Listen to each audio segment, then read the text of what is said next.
Okay, first, thank you for agreeing to be an interviewee part of this documentary. Sure. So we'll start out by just introducing yourself and just tell me who you are and what your role is in your family. My name is Mike Dillabough. I'm married to Christina Dillabough, student in this particular class, and I have 3 kids, ages 23 and 21, which are boys, and a 17-year-old, which is a girl. I've always been family-oriented, driven to make sure we provide what's best for our kids, and, here we are.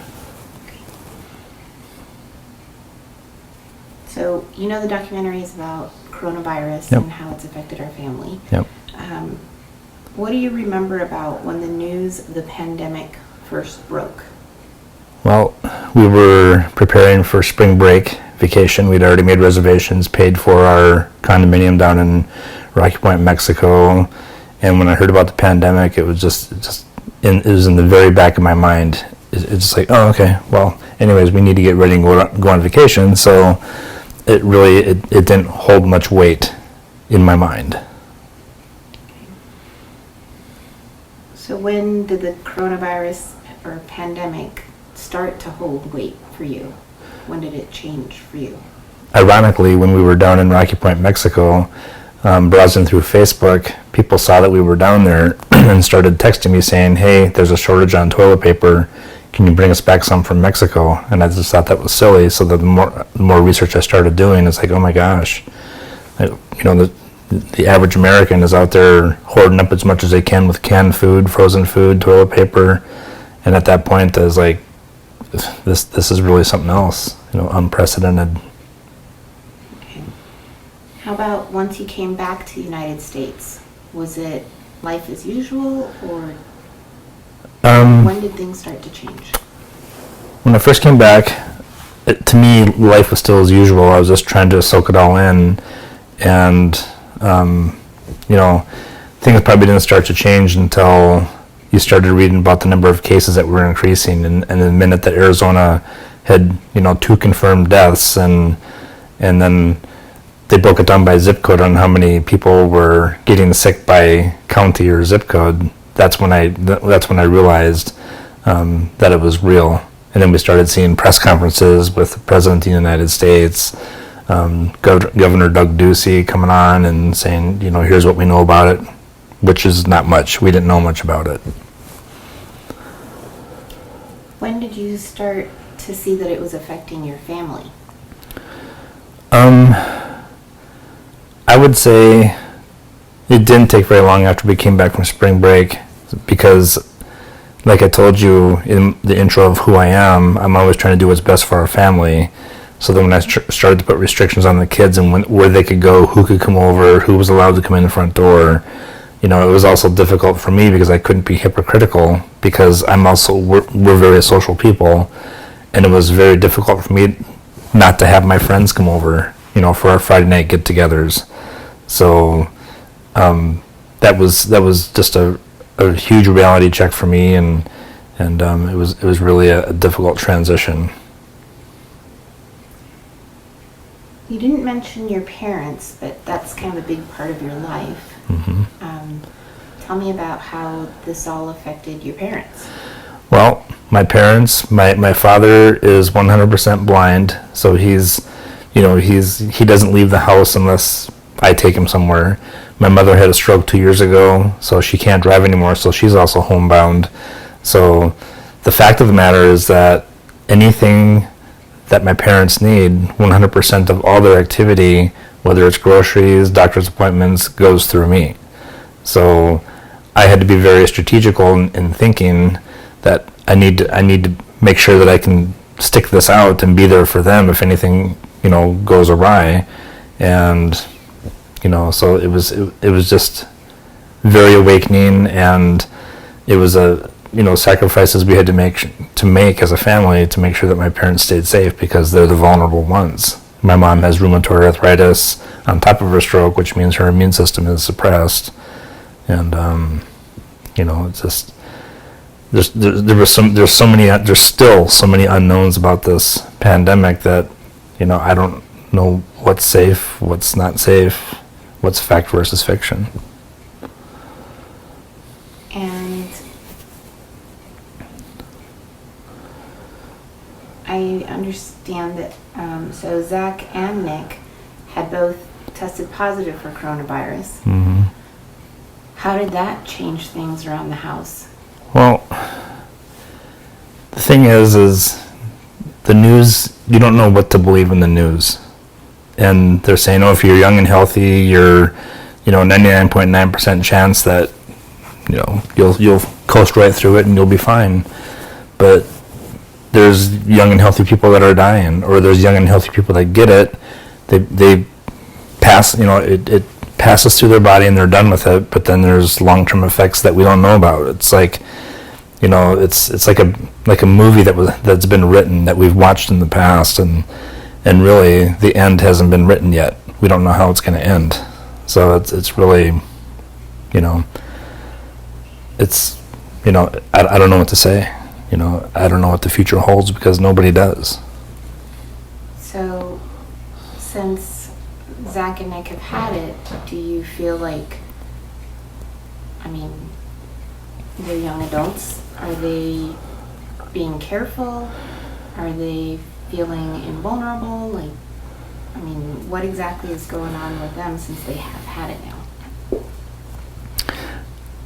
I think the millennials, which is where I'll categorize them, they think that they're invincible. Once their symptoms pass, we can go. We've already experienced the, I'm going to go hang out with my friends, and we've had family, sit downs where I'm like, hey, just because you got it and your symptoms are gone doesn't mean you can't get it again. I understand that this is important times in their life, and Haley has asthma, and that's a weakness. That coronavirus tends to, really pack a punch on. So just because they've had it and maybe they have, antibodies now, it doesn't mean that they can't get it again and bring that horrible virus into our household, and then we have to go through the drill of, okay, I'll go get tested again just because you needed a weekend of hanging out with your friends. It's just not fair. So I think it's difficult for them, right now, because this is a very active part of their life when they're in their, my son Nicholas just turned 21 right before this pandemic, and we live in Old Town Scottsdale. So, I remember what I wanted to do when I was 21, and Nicholas only maybe had a couple weekends to go out on the town before everything was shut down. And so it's difficult. It's difficult for my daughter, because now when she was a junior is when this happened, but now she's a senior, and there's still so many uncertainties. We don't know what's going to happen, and it's difficult for her because she's not knowing if she's going to be able to attend school on campus and graduate with a traditional ceremony. So it's a huge impact, and I just pray that vaccine comes out and we're able to wipe this thing out. So it sounds like it's been a stressful time for your daughter, for your sons, for you, for your parents. How has the family dynamic changed because of all of this? We eat together more now. We cook at home, obviously. We don't go out, we order in, so we're eating together a lot, so I feel like we're in much better communication. And I think it's great. We get complacent when, everything's at our convenience. Everything, we can go on our phone and see what's open, let's go here. And now we're kind of forced, sad as it sounds, we're forced to stay home and be around each other, but it's actually been kind of nice.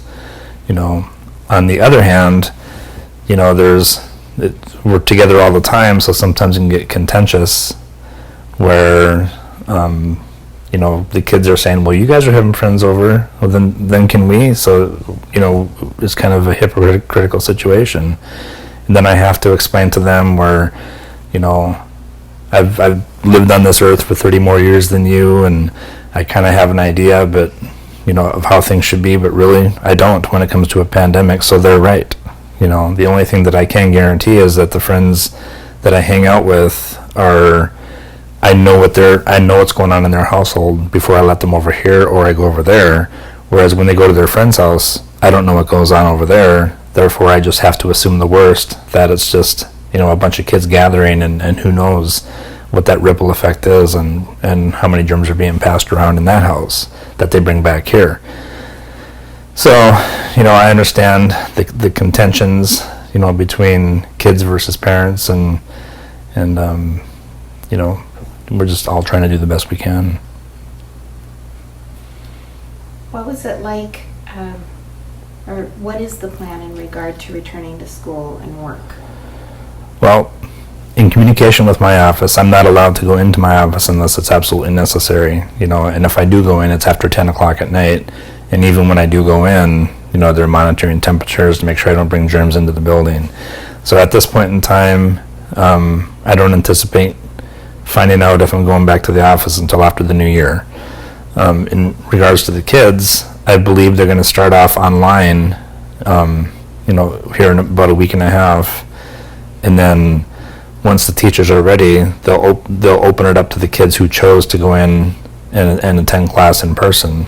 So I think this will be changing day by day, and as it gets closer to the school year starting, it's going to change day by day, because the government is reacting to public perception and public outcry, actually, and the teachers are putting their lives at risk, of catching these infections, just because they're trying to appease what the public wants or what the government wants. There's so much push and pull, so much tug of war on how to react with this, and what's the right way, and how's it going to look best for me, and then it spins into the political sides, and it's out of control.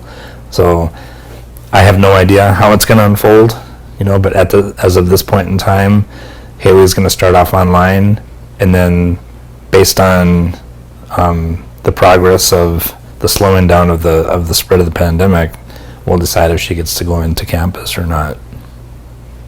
So in Haley's school district, parents, I guess along with the students, could make a choice and decide to be 100% online this year, or as you described, start online and then go in person. Mm-hmm.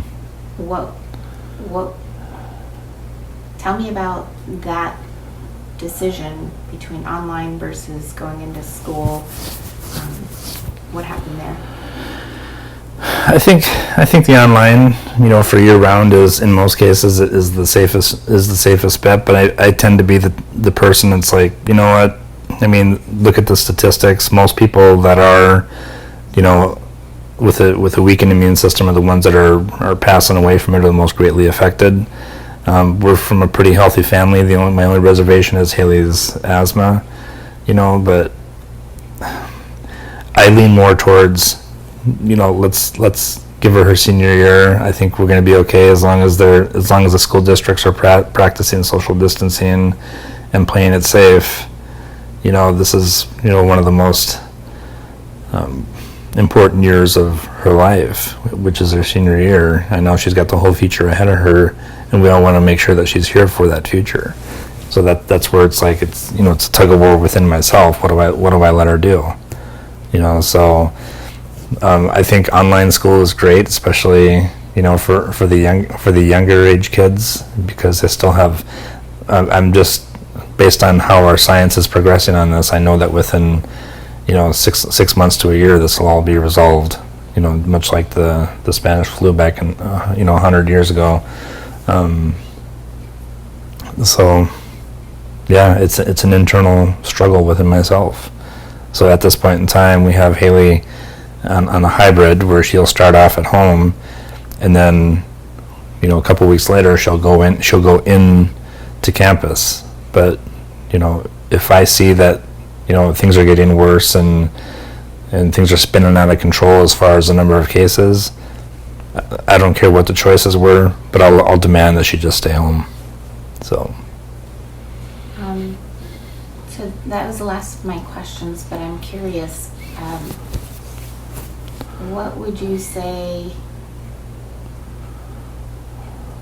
if if you were, 10 years from now looking back at when we went through this coronavirus pandemic, what do you think would be the worst thing that happened out of it, and the best thing that came out of it for your family? Best thing that came out of it for our family was, being around each other much more. Otherwise our lives were so busy when we could just leave freely. But now I feel like I have a better understanding, and I mean, I love my family, but I feel like I know them that much more from being here. Something that I learned from it is, I tend to want to believe science rather than, non-science viewpoints of this. In other words, face masks was brought up in the very beginning, and people were like, they scoffed at it. But I think if we had, used common sense and look at how other, countries deal with life even before the pandemic, like in China, face masks, because they're in such tight quarters, they're always wearing face masks. And it's a very healthy country. I think we look back at it and say face masks probably could have curbed this and reduce the number of cases by at least 50% if we just would have followed what Dr. Fauci said on that. So a lot good came out of it, and the bad part another bad part that came out of it was the political tug of war. People, the conspiracy theorists, and the people who were saying that this is a Democrat, concoction to, steal the election away from Donald Trump in November. I think that's sad. So you and I don't follow the same political party. Mm-hmm. Do you think that the coronavirus and the news and the conspiracies that affected our relationship or communication any? No, because I've known that you and I have been on opposite ends politically, and I've always made it a point to do my best not to talk politics around you. And I'm very objective with this, and I don't care if a Democrat said something, a Republican said something, if it made sense. That's what I'm going to, that's what I'm going to follow with my heart. I tend to want to try and follow science, so I don't care if the scientist said it or Donald Trump said it. What about the news and not knowing what's true, what's not true? Well, there's news, there's Fox News, CNN, then there's news on Facebook, there's news on social medias. There's so much information flying around out there, and it's creating division. Because news is they're poking fun at other viewpoints, saying that's not correct, and I think it's hard to find a good, reliable source of news other than. So what we've done is just refer to the CDC website. Go straight to who's tracking this. But then that's been biased too, because then our current leadership has instructed information to not be released to the CDC, which is really concerning. So I think common sense, wearing face masks, social distancing, that's what's creating the curve line or the trend lines to drop. It doesn't matter what the CDC is saying, but if we just use common sense, don't even have to rely on news other than to let us know when there's a vaccine, I think that's what's most important, and that's what will help us. How about with your parents? I don't know if you know what news they watch, or since they're homebound, what do they think about all of this and the dangers for their family and for themselves? My dad listens to the news religiously 2 to 3 times a day. So anytime I go over there, I get a news briefing, starting from the weather to current events, and then usually ending up on the pandemic. And he's very cautious. He's a lot like me. I'm a lot like him. My mom is just kind of, she's like, I'm so done with this, because she's a social person. She's a people person, as she always tells herself, and she tells everybody. And she's not able to visit with people because I don't allow people to go over there to visit with them. So my mom tends to not listen to news because it's all doom and gloom. So she just, anytime I see her, she complains about, when is this going to be over? I'm like, I know, we just got to jump through the hoops, and it's really unfortunate because my parents are approaching 80 years of age, and there's no end in sight right now, and I'm pretty much the only one that has contact with them, but my kids and my wife are missing interaction with them, as well as them missing interaction with with my kids and wife. So it's tough. What did they think about when the boys had coronavirus? When the boys contracted coronavirus, I'm not saying they acted like it was a death sentence, but it was, they were very, very concerned, and pretty soon, they talked to their family members in the Midwest and in Colorado, once a week, and pretty soon I started getting calls from all of them, and the people from the Midwest and Colorado, I always hear of Arizona being the hot spot and high death rate and high, infection rate, and so I got people calling me and texting me and emailing me, can we send you food, send you a hot dish, you guys, this must be, we feel so bad, we're praying for you, and I appreciate all that, because it is serious, so it's just, it got a little bit overwhelming. I saw the boys and how they reacted to the coronavirus, and one was sicker than the other. Nick was sicker than Zach, but it's not like I ever thought they're on death's door. But you can be fine one day, and the next day I'm taking you to the hospital because you're having a hard time breathing. So it was the unknown. So it didn't hit them very hard. No, I don't think it hit them very hard. I think they've always been active, in social groups and going out, and I think their immune system has been tested already, and I've religiously gotten the flu shot for them ever since they were of age to get flu shots, and I'm not sure if there's any correlation there, but I can't think but that it helps. Anything but helps. Yeah. Is there anything else you want to share? I look forward to this like I said earlier, this pandemic is like, we've watched movies. There was a movie called Outbreak, it's like, oh my gosh, can you imagine this happening? Well, it's happening. It's like a movie that's playing out, in front of us all right now, and our scientists are just, they're making leaps and bounds, and they're creating vaccine trials in weeks, as where it would take 4 to 5 years. The movie is still going. This horror movie that we're in right now is still going, but the end hasn't been written yet. So it's just, I look forward to it being done. I look forward to 4 or 5 years from now referring, to the pandemic and that we made it through. And, I feel so fortunate that I live in a nation where we have the top scientists that were able to pull through and, save hundreds of millions of lives. Unfortunately, we did lose, worldwide, many hundreds of thousands of lives, and that's unfortunate. But it could have been a lot worse. So, yeah. Thank you very much. You're welcome. Thank you. That's it.